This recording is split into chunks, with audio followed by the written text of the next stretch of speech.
좋은 아침입니다. 또 하루가 밝았습니다. 7월 20일 목요일입니다. 우리에게 주신 말씀 예레미야 7장 1절부터 15절 말씀 함께 보겠습니다. 여호와께로부터 예레미야에게 말씀이 임하니라. 이르시되 너는 여호와의 진문에 서서 이 말을 선포하여 이르기를 여호와께 예배하러 이 문으로 들어가는 유다 사람들아, 여호와의 말씀을 들으라. 만군의 여호와 이스라엘의 하나님께서 이와 같이 말씀하시되 너희 길과 행위를 바르게 하라. 그리하면 내가 너희로 이곳에 살게 하리라.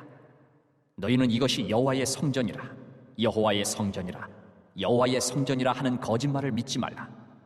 너희가 만일 길과 행위를 참으로 바르게 하여 이웃들 사이에 정의를 행하며 이방인과 고아와 과부를 압제하지 아니하며 무죄한 자의 피를 이곳에서 흘리지 아니하며 다른 신들 뒤를 따라 화를 자초하지 아니하면 내가 너희를 이곳에 살게 하리니 곧 너희 조상에게 영원 무궁토록 준 땅이니라.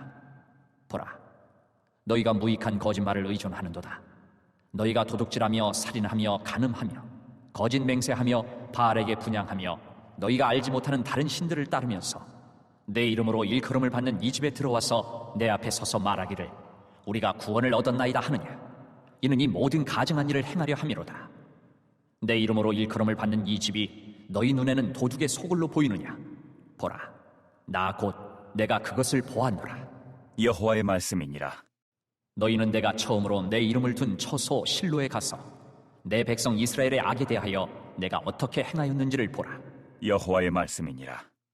이제 너희가 그 모든 일을 행하였으며 내가 너희에게 말하되 새벽부터 부지런히 말하여도 듣지 아니하였고 너희를 불러도 대답하지 아니하였느니라. 그러므로 내가 실로에 행함같이 너희가 신뢰하는 바 내 이름으로 일컬음을 받는 이 집 곧 너희와 너희 조상들에게 준 이곳에 행하겠고 내가 너희 모든 형제 곧 에브라임 온 자손을 쫓아낸 것 같이 내 앞에서 너희를 쫓아내리라 하셨다 할지니라. 아멘. 하나님의 말씀입니다. 한번 더 읽으시면서 묵상하시겠습니다.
여러분, 사탄, 마귀 하면 어떤 좀 이미지가 떠오르시나요?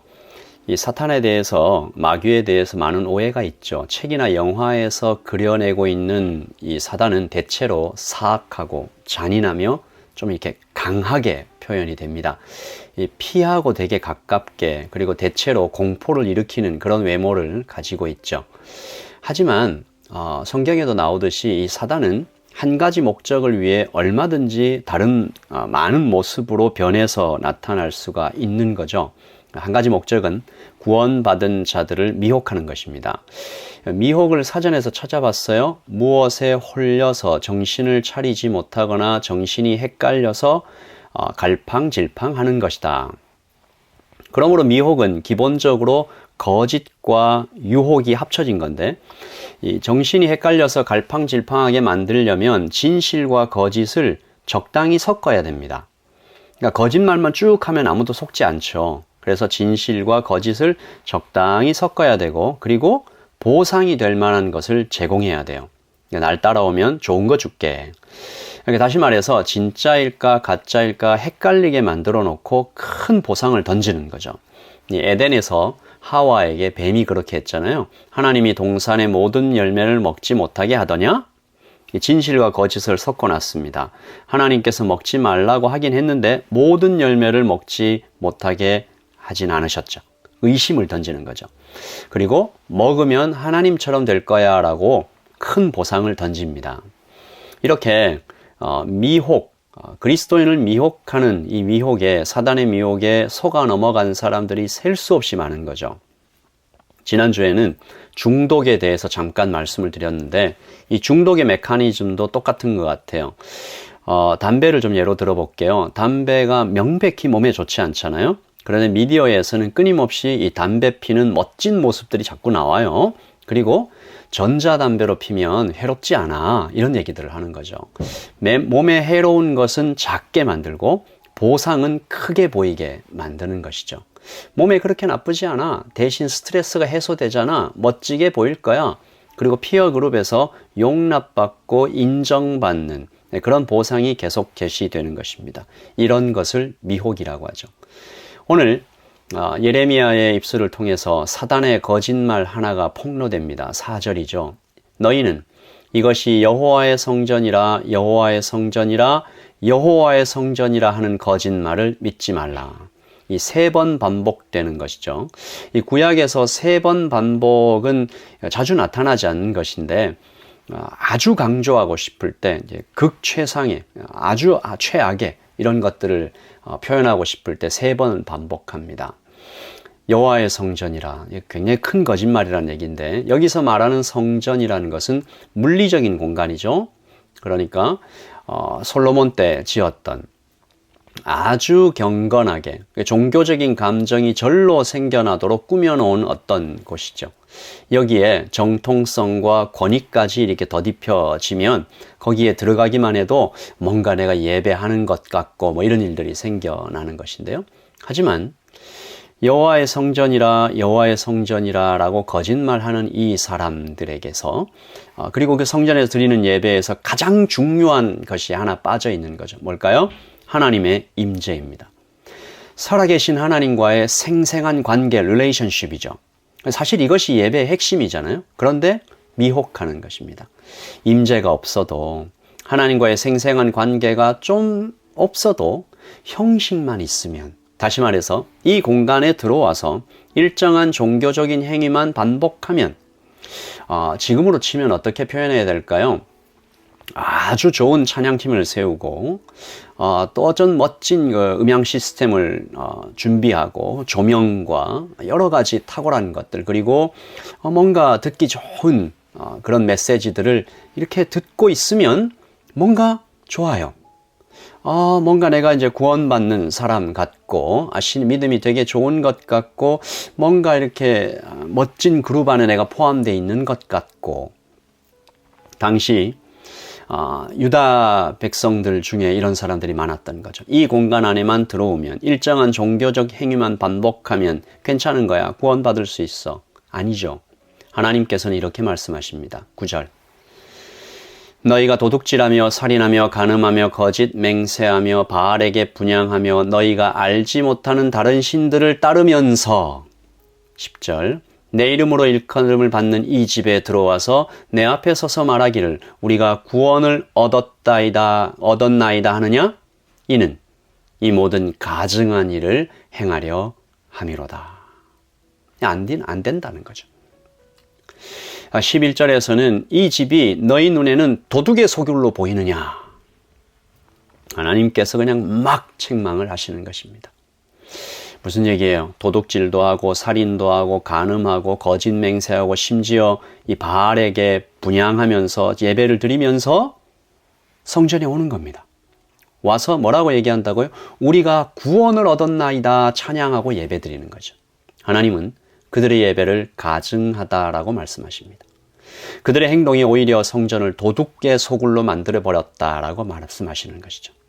여러분, 이런 일들이 우리가 드리는 예배, 이 지상교회, 어제 제가 지상교회의 참혹한 현실에 대해서 말씀을 드렸는데, 슬프게도 이런 식의 예배들이 드려지는 공간 얼마나 많이 있을까. 심지어 그런 교회들이 정말 있을 것 같은, 실제로 있는 가슴 아픈 현실들이죠. 도둑질하고 살인하며 간음하며 거짓 맹세하며 다른 우상들에게 막 절하고. 13절입니다. 하나님께서 그러나 포기하지 않으시고 부르시는 거죠. 여호와의 말씀이니라. 이제 너희가 그 모든 일을 행하였으며 내가 너희에게 말하되 새벽부터 부지런히 말하여도 듣지 아니하였고 너희를 불러도 대답하지 아니하였느니라. 하나님께서 계속 부르시고 있는 장면입니다. 이 참 가슴 아픈 장면이죠. 바알에게 분향하며 온갖 더러운 짓을 하면서 예배당에 와서 그냥 희희낙낙하며 예배드리고 있는 그 백성들에게 하나님은 새벽부터 부지런히 부르고 계시는 것이죠. 이런 것들을 보면 유다의 멸망은 그냥 확정된 것처럼 보입니다. 컨펌된 거죠.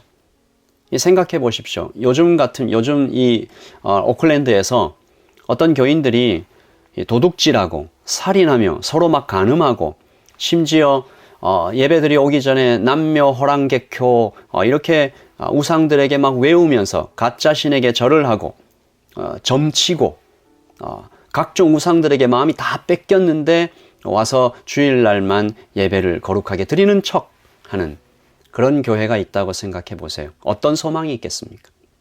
그런데 하나님께서 그런 백성들에게도 아직 기회가 있다라고 얘기하시는 거죠. 이렇게 하면 다시 산다라고 하시면서 하나님께서 기회가 될 수 있는 길을 알려주시는 것입니다. 5절, 6절, 7절인데요. 너희가 만일 길과 행위를 참으로 바르게 하여 이웃들 사이에 정의를 행하며 이방인과 고아와 과부를 압제하지 아니하며 무죄한 자의 피를 이곳에서 흘리지 아니하며 다른 신들 뒤를 따라 화를 자초하지 아니하면 7절 내가 너희를 이곳에 살게 하리니 곧 너희 조상에게 영원 무궁토록 준 땅이니라. 여러분 5절부터 7절까지 나오는 이 많은 것들 가운데 종교 행위는 마지막 한 번밖에 없어요. 6개 중에 한 번밖에 나오지 않아요. 그러니까 여기서 우리 신약 성경 로마서와 야고보서가 만나는 어떤 지점이 보이죠. 로마서에서는 의인은 믿음으로 살리라. 근데 야고보서에서는 아니 그 믿음은 행위로 증명이 될 수밖에 없다. 행함이 없는 믿음은 가짜다. 귀신을 믿어도 증상이 나타나는데 천지를 만드신 하나님이 들어와 사시는데 어떻게 모를 수 있냐? 라고 얘기하는 것인데요. 둘 다 맞는 말씀인 거죠. 하나님께서 오늘 올바른 예배를 드리는 사람에게는 이런 일들이 나타난다. 길과 행위를 참으로 바르게 하고 싶은 그 갈망이 생기고 이웃들 사이에 정의를 행하며 이방인과 고아와 과부를 압제하지 않는다. 다른 신들 뒤를 따르지 않는다. 오늘 아침 예배를 드리는 나 자신을 하나님의 말씀의 빛으로 좀 비춰보십시다. 나에게 세상 사람들과 다른 것은 주일날 와서 예배하는 것 하나. 아침에 이렇게 아침 예배 드리는 이것. 그러니까 종교 행위만 남아 있는 것인가? 내가 세상 사람들과 다른 것은 그냥 예배 드리는 어떤 이 종교 행위밖에 없는가? 아니면 내 삶에 하나님께서 기뻐하시는 열매들이 나타나고 있는가? 이것을 하나님의 말씀의 빛으로 우리가 비추면 좋겠습니다. 그리고 우리가 기도하십시다. 하나님, 우리를 불쌍히 여겨 주소서. 화요일도 그랬고요. 또 어제도 그랬고 오늘도 그랬는데 이 종교 지도자들에게 계속해서 책망하시는 하나님의 말씀이 저를 참 아프게 하는 것이죠. 혹 목사인 제가 여기가 여호와의 성전이라 여호와의 성전이라 여호와의 성전이라 종교 행위만 부추기는 그런 말씀만 전하고 있는 그렇지는 않은지 반성하게 되는 것입니다.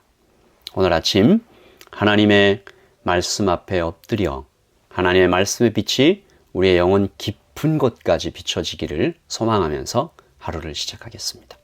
기도하겠습니다. 하나님 아버지, 우리 이렇게 살아가게 해주세요.